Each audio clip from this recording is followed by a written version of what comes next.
spring is hope. The spring is empowerment. The spring for me was the beginning of healing.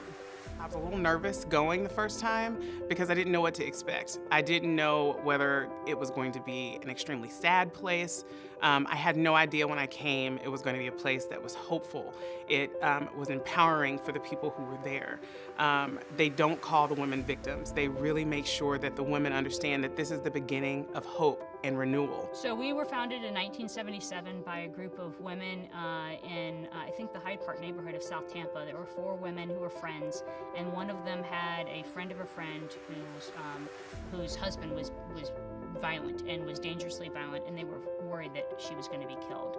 And so one of the friends said, I have a spare bedroom in my house. Why don't we hide her out in my spare bedroom? And the other 3, from what I hear from one of the original 4, the other 3 said, hey, we'll help.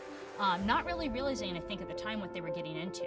And within a matter of about a year, they'd incorporated and had gotten a rental space because they outgrown the capacity to kind of hide people out in their own bedrooms. And within 3 or 4 years after that, we were actually here at our first shelter facility, building the first building. We just finished a renovation because the original wing of shelter that dates back to the early 80s had a family hallway where 2 bedrooms were sharing 1 bathroom. It was a Jack and Jill kind of pass-through bathroom. So that means as many as 12 people, 12 women and children, could potentially be sharing 1 bathroom. This renovation just did the first floor of the family hallway. We were able to build an additional 4 bathrooms. So now every room, all 8 rooms, have their own bathroom, which means that at most 1, maybe 2 families might have to share a room and a bathroom. But you're not going to have, a bunch of people. It's going to feel more secure. We put lockers in every room now, so now they have beautiful lockers with a lot of space that they can lock. They don't look like gym lockers. They look like, like country club lockers, and they can put their belongings inside in the bedroom where they're staying. So if they want to put their phone somewhere safe at night, they have a safe place to do that inside. The more resources that we have, the more opportunities that we have for building buildings as beautiful as this one. The more resources we have, the more people that are able to be on our call lines, our hotlines, to be able to make sure that when someone calls, someone can answer. It ensures that the proper food, I don't know if you've ever had the food here, it's amazing. We actually have a kitchen staff that cooks a nutritious breakfast, lunch, dinner, provides snacks. We pack lunches for kids when they're going to school. If they're not going to school here, we pack a lunch for the school that they're attending so that they can take that with them.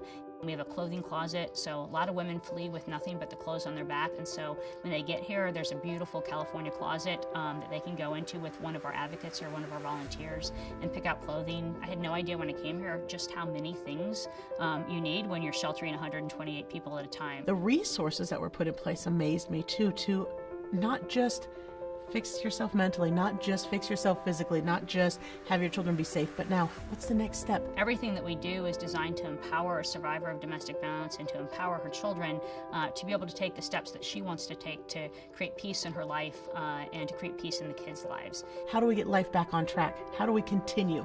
How do we get into our own place again? How do we make sure that we have everything secure so that we can provide for our family, so that we don't have to feel like we're trapped and have to go back into a bad situation, but where we feel strong enough to stand on our own 2 feet? Our facility is meant to be their home. When they're with us, it's not a lockdown facility. People think, when they come here, oh gosh, they can leave and go to work, they can leave and go to school. Absolutely.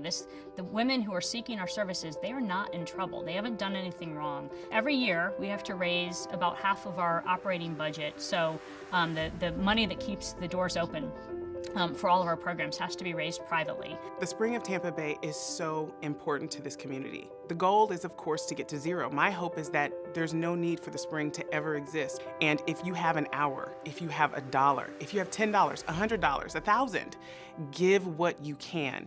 And one thing that I've heard, which I love, is you never know how much you'll impact someone's life, but someone does. There are times that we're going to do something that's going to impact so many others, and we may never know, but someone out there is going to have that opportunity to have a better future, to have their children have a chance to grow up in a situation without violence. And that's what you're doing when you go.